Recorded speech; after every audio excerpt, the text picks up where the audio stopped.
Os irmãos estão sob seus pés. Livro de Atos dos Apóstolos, capítulo de número 20, versículo de número 9. Livro de Atos dos Apóstolos, capítulo 20, versículo de número 9. Enquanto os irmãos procuram, gostaria de externar a minha gratidão a Deus, que nos abençoe de aqui estarmos mais uma vez pregando a sua palavra. Ao pastor Rudimir, que Deus abençoe, ao Senhor pela recepção, pelo carinho, pelo amor. Ao nosso pastor presidente que não está aqui, mas deixamos o nosso abraço também do meu pastor Gilmar, que Deus abençoe. Livro de Atos, capítulo 20, versículo 9. Quem achou, diga glória a Deus. E estando um certo jovem, por nome de Eutico, assentado numa janela, caiu do terceiro andar, dominado de um sono profundo que lhe sobreveio durante o extenso discurso de Paulo, e foi levantado morto. Paulo, porém, descendo, inclinou-se sobre ele e, abraçando, disse: não vos perturbeis, que a sua alma nele está. E subindo, partindo o pão, comendo, e ainda lhes falou largamente até alvorada. E assim partiu. Levaram vivo o jovem e ficaram não poucos consolados. Podeis se assentar. O Senhor nos traz até o livro de Atos, no culto de jovens, para falarmos sobre um grande milagre envolvendo um jovem. Em todas as gerações, Deus sempre levanta alguém em que Ele está disposto a investir. Deus sempre levanta alguém que vai ser o seu porta-voz, que vai ser o vaso, como costumam dizer, que vai ser alguém que Ele vai usar de uma maneira extraordinária. Em todas as gerações, desde o tempo de Noé, e para esse perfil que é preciso ter um relacionamento intenso com Deus. Assim Deus vai investir em quem se relacionou com Ele. E há um homem que decidiu ter esse relacionamento intenso com Jesus, um relacionamento que estava acima de tudo, e se fosse preciso ele abriria mão de tudo. Esse homem é Paulo, que decidiu largar a sua vida, sair da escuridão e alcançar a luz resplandecente de Cristo. Paulo é escolhido e levantado para uma grande obra. Paulo é o grande apóstolo que leva o Evangelho até os gentios. Paulo é quem escreve as 13 cartas do Novo Testamento. Paulo é alguém que podemos dizer que Deus usou de uma forma espetacular no Novo Testamento. Paulo é levantado com poder, vigor, unção, força. Paulo não se importava se as prisões o prendiam, pois mesmo assim a sua voz era libertada através das cartas, das escritas. E Paulo faz 3 viagens missionárias. Na sua terceira viagem missionária, Paulo chega até Atenas. Paulo vai até a Grécia, considerada a capital do mundo. Quem gosta um pouco de história sabe que nesse tempo, na Grécia, era de lá que se saíam as pessoas mais intelectuais. Era da Grécia que saíam as invenções mais engenhosas. Era da Grécia que saíam os homens com as frases mais belas, os famosos filósofos.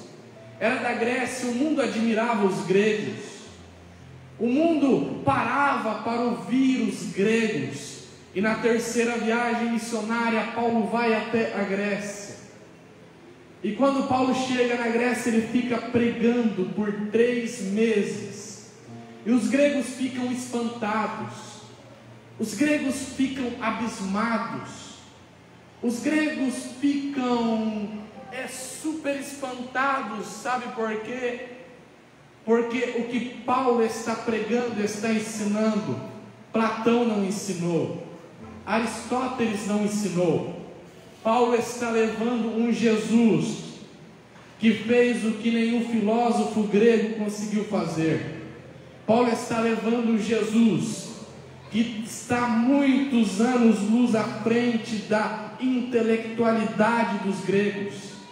Paulo está levando um Jesus. Os filósofos nunca conseguiram curar o enfermo, mas o Jesus que Paulo está levando, a Grécia curava os enfermos. Os gregos filósofos nunca conseguiram ressuscitar o morto, mas o Jesus que Paulo está levando à Grécia ressuscitava os mortos. Todos os filósofos, nenhum ressuscitou, mas o Jesus que Paulo está levando à Grécia, ao 3º dia, a morte não pôde deter, o inferno não pôde deter, os demônios não puderam deter, ele ressuscitou. Através do Evangelho de Cristo, Paulo marca a história dos gregos, e ele vai voltar depois de 3 meses, até uma cidade não tão grande, não tão badalada como Atenas, não tão bela, não tão famosa. Paulo vai até Troade, e em Troade, ele gosta muito de estar naquela região. Depois de enfrentar o naufrágio, não vamos entrar na história por causa das horas. Depois de ser picado por uma víbora, depois de resistir à turbulência, ele vai pregar por 7 dias em Troade, porque a vida é assim, enfrentamos turbulências, mas depois precisamos pregar, enfrentamos turbulências, mas depois precisamos liderar, enfrentamos turbulências, mas depois ainda precisamos pastorear, enfrentamos turbulências, mas depois ainda precisamos louvar. Paulo chega até Troade, só que em Troade há um menino, um jovem, que estava talvez ansioso para ouvir o pregador ministrar. Há um moço, por nome de Eutico. A Bíblia diz que ele é um mancebo, um menino, jovem.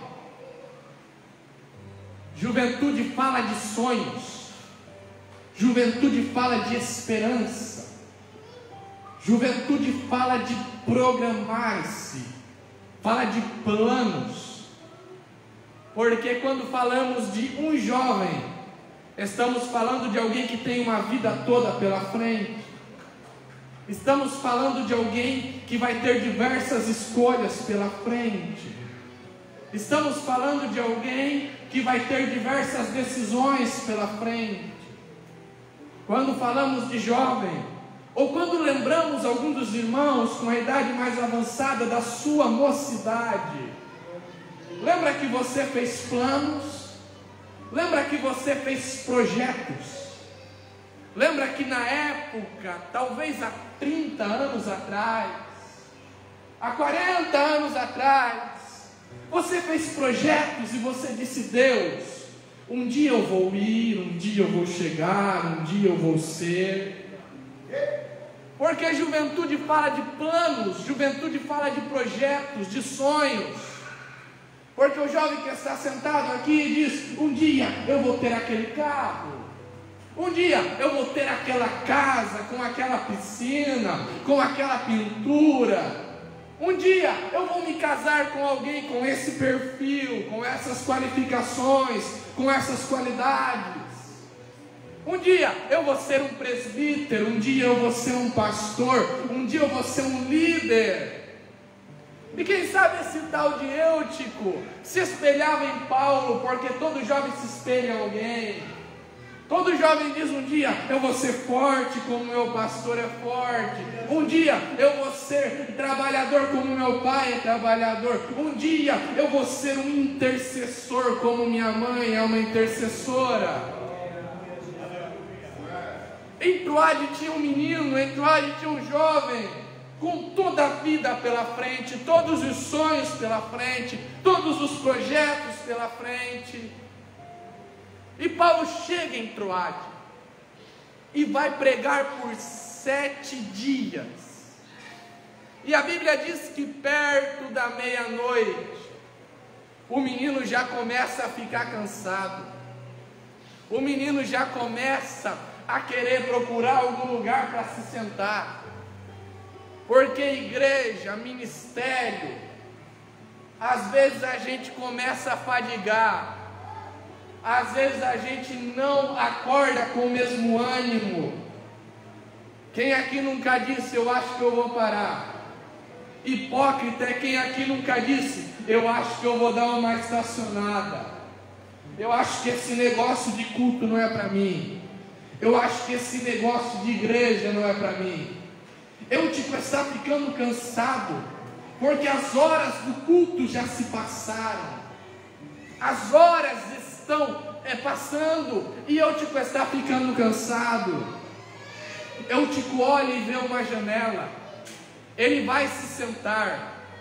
Ele vai chegar à janela e se sentar. O problema é que janela é um lugar que oferece muita distração. O problema é quando o jovem olha para a janela, ele vê o lado de fora. Aí o jovem começa a pensar: olha, o meu pai nunca disse o que tem do outro lado da janela. Olha, a minha mãe nunca disse o que tem do outro lado da janela.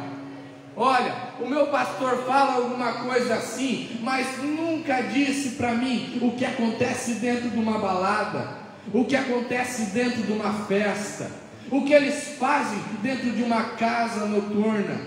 Eu vou dar uma olhadinha na janela, eu vou dar uma espiada na janela.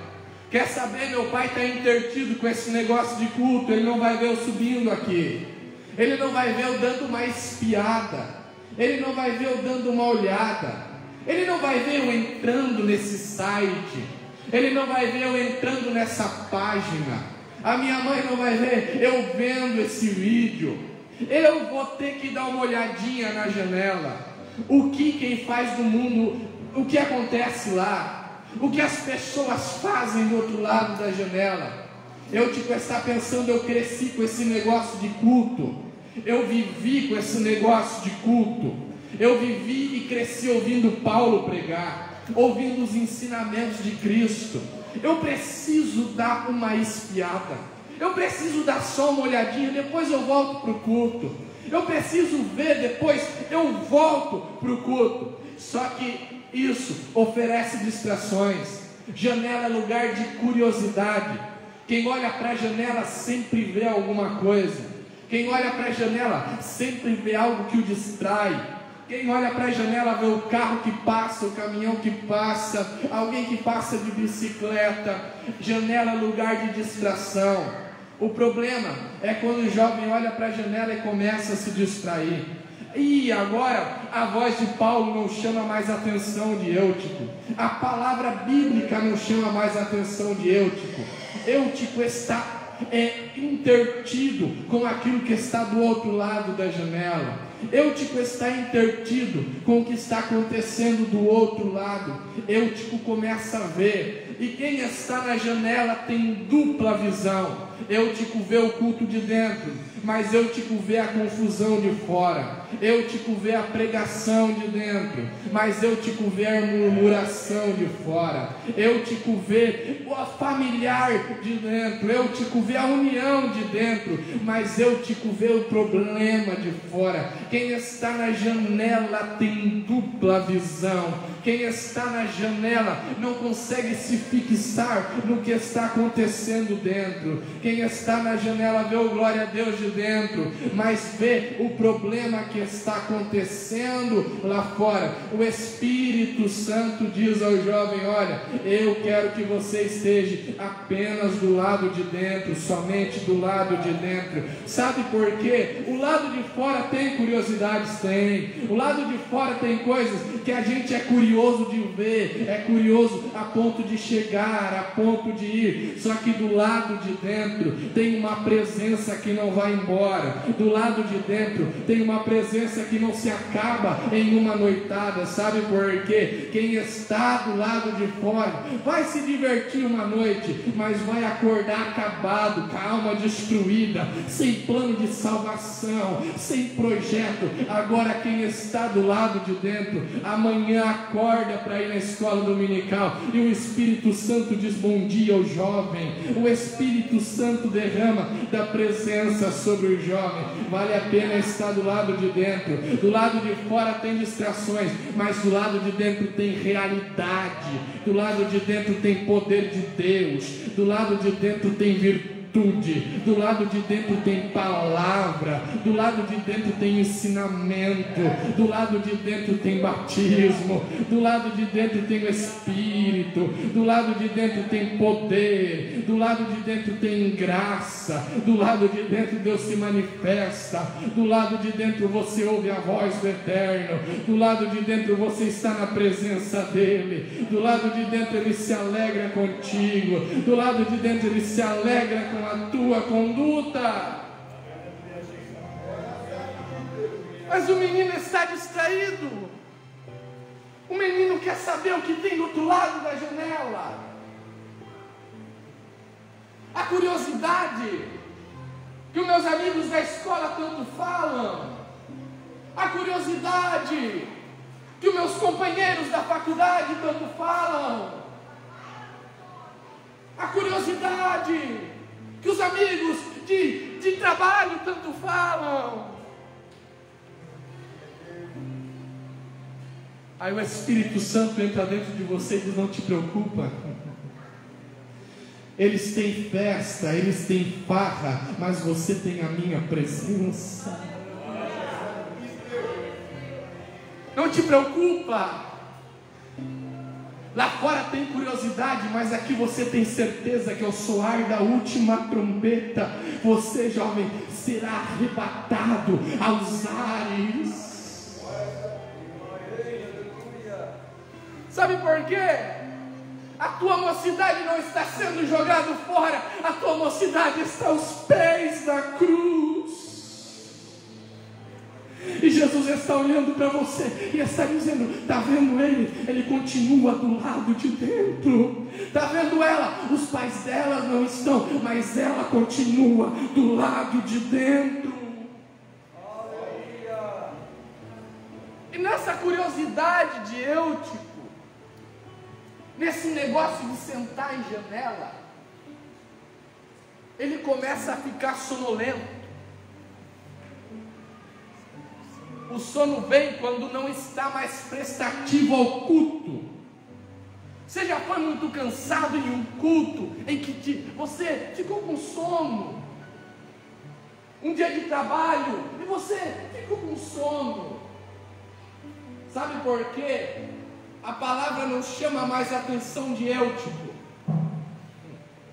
O ambiente de culto não chama mais a atenção de Eutico, a ponto dele ficar sonolento. Porque quando estamos atentos, não dormimos.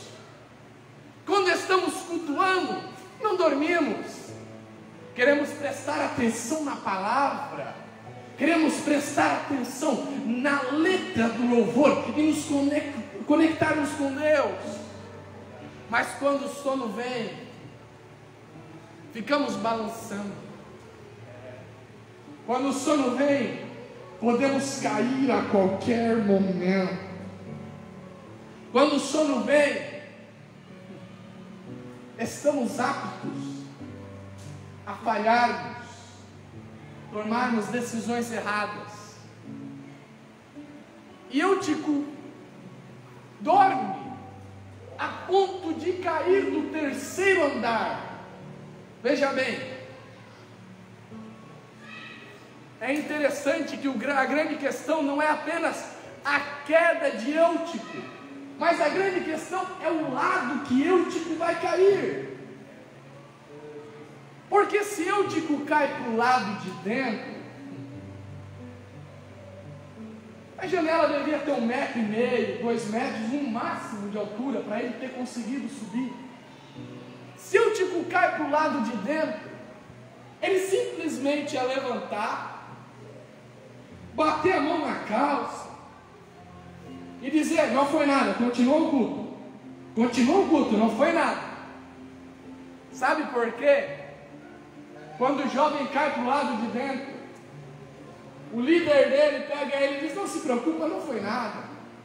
Vem cá, eu vou ajudar a limpar. Eu acho que alguém está entendendo. Eu vou ajudar a te limpar. Se levanta, não foi nada. Continua o culto. Porque quando o obreiro cai do lado de dentro, o pastor está vendo ele pertinho. O pastor pega ele e diz: levanta, rapaz, foi nada. Olha o tamanho dessa janela. Se levanta. Eu vou te ajudar a te limpar. Tu vai ficar um tempinho aí. Talvez ele se machucou. Você vai ficar um tempo aí para se recuperar. Mas continua o culto. O problema é que Eutico cai para o lado de fora.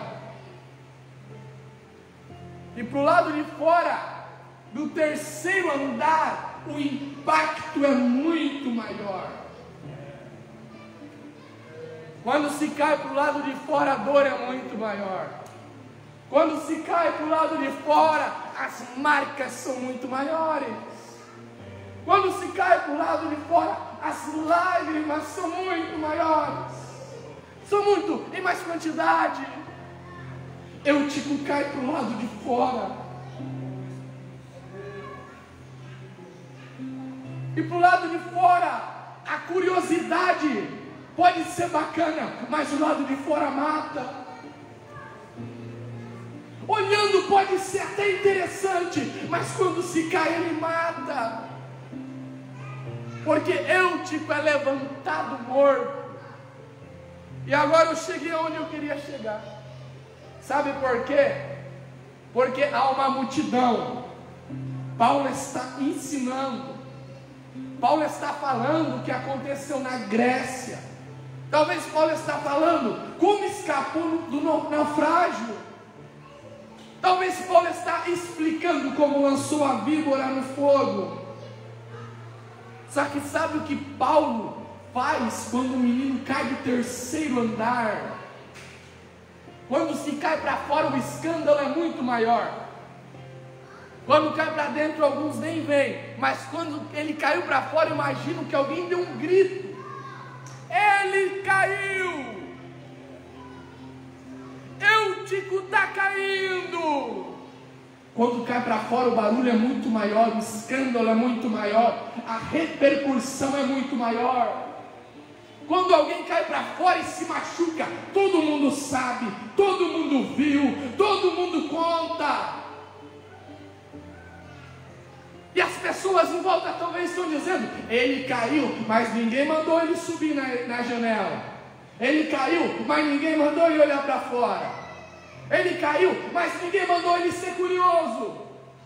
Ele caiu. Ei, você não entende o que passa dentro da alma de alguém que cai. Você não entende o que acontece. O trabalhar de Satanás dentro da mente. Olha, vai, faz, toca, vê, vai em frente. E todo mundo vê a queda do jovem. Todo mundo vê a dor do jovem. Só que sabe o que Paulo faz? Paulo podia ter dito: olha, o menino já morreu mesmo. Eu vou continuar pregando. Ele não tem mais vida mesmo. Eu vou continuar ensinando. Só que a Bíblia diz que Paulo larga tudo. Paulo larga a multidão, Paulo larga esboço, Paulo larga testemunho. e desce correndo. Lembra das 99 que o pastor deixou para salvar a ferida, para salvar a ovelha machucada?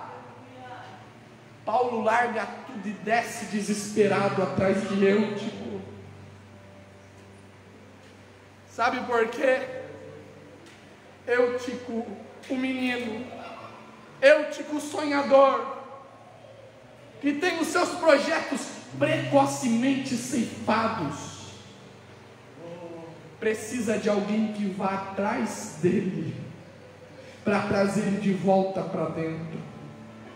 Eutico precisa de alguém que corra atrás dele, para trazer ele de volta para o lugar da sua origem, para o lugar da verdadeira alegria, para o lugar do verdadeiro prazer. Ele é levantado morto, ou seja, não se tem mais esperança. Não se tem mais esperança. Morte é fim da esperança. Levantado morto. O texto está querendo dizer: o menino está levantado morto. O jovem Eutico está morto do lado de fora. Sabe por quê? Eutico não tem mais o sonho de voltar, o desejo de voltar.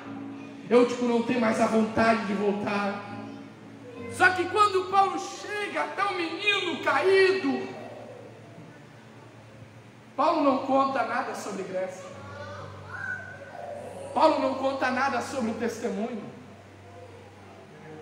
Paulo não fala nada do antigo Torá, e Paulo era especialista nisso. Quando Paulo chega até o menino, ele não diz nada. Paulo simplesmente o abraça. O jovem caído talvez não quer que você cite o Salmo 23, ele conhece o Salmo 23.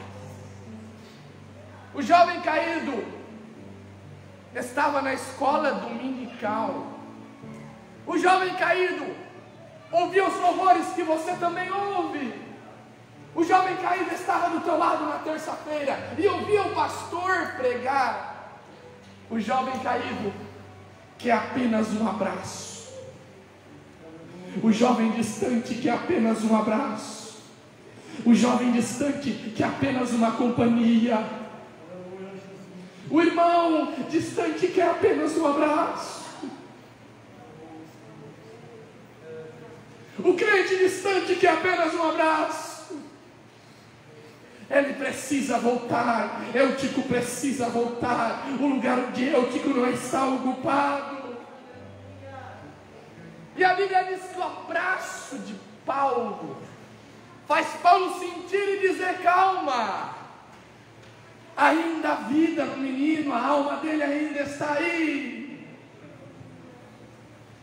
Jesus me traz aqui essa noite para te dizer: chegará momentos que precisaremos largar a tribuna, chegará momentos que precisaremos largar a ética, chegará momentos que precisaremos largar e descer desesperadamente atrás de alguém que se perdeu. Ir desesperadamente atrás daquele ente que está distante. Ele precisa muito mais de Paulo do que a multidão que ouvia Paulo. Chegou o momento, no meio dessa pandemia, no meio da destruição, Eutico está perdido aí fora. Eutico não sabe aonde corre, para onde vai. Mas vai ter um jovem cheio do poder de Deus, da Assembleia de Deus de Araquari, que vai abraçar esse jovem e vai dizer: olha, não te preocupa com a pandemia, não te preocupa com o mundo, com o número de mortes, eu conheço a vida. O obreiro vai na casa do seu companheiro que caiu, para o abraçar e dizer: é tempo de voltar, Jesus está às portas. Sabe, pregar aqui é bom, pregar aqui é uma benção. Só que cada um que está sentado aí é um grande pregador. Sabe, Se a gente trouxesse só um pouco de Eutico que caiu do lado de fora, essa igreja ia ser muito pequena, não ia caber. Se a gente trouxesse só um pouquinho de Eutico que está caindo do lado de fora, teríamos que usar toda a galeria, teríamos que trazer mais cadeira.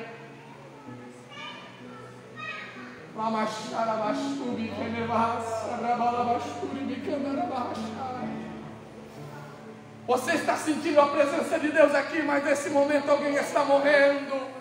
Nesse momento alguém está com a alma perturbada. Alguém está dizendo: eu vou tirar a minha vida. Mas hoje há esperança, hoje há uma juventude que vai atrás de Eutico, há uma igreja que vai atrás de Eutico. Paulo abraça, o menino volta a ter vida, e ele volta para o lado de dentro, onde tudo começou, onde o culto começou, onde a palavra começou. Ele volta para o lado de dentro com Paulo, e a Bíblia diz que eles partem o pão, ou seja, o menino está na comunhão, o menino está participando. Jesus está dizendo essa noite: ele vai voltar, ela vai voltar, e eu vou te usar para isso. Jesus está dizendo nessa noite: aquele que você tanto ora, aquele que você tanto suplica, aquele que você tanto faz campanha, ele vai voltar, ele vai voltar. Mas Jesus diz: continua, continua, continua.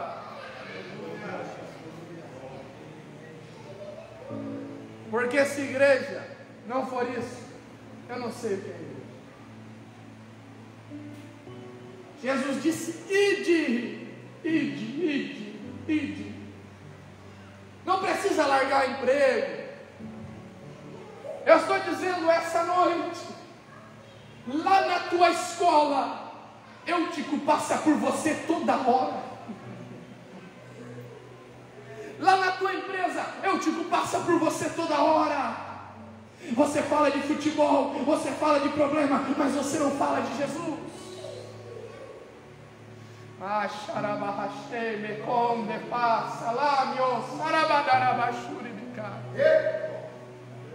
Eu não sou pastor, eu não sou obreiro,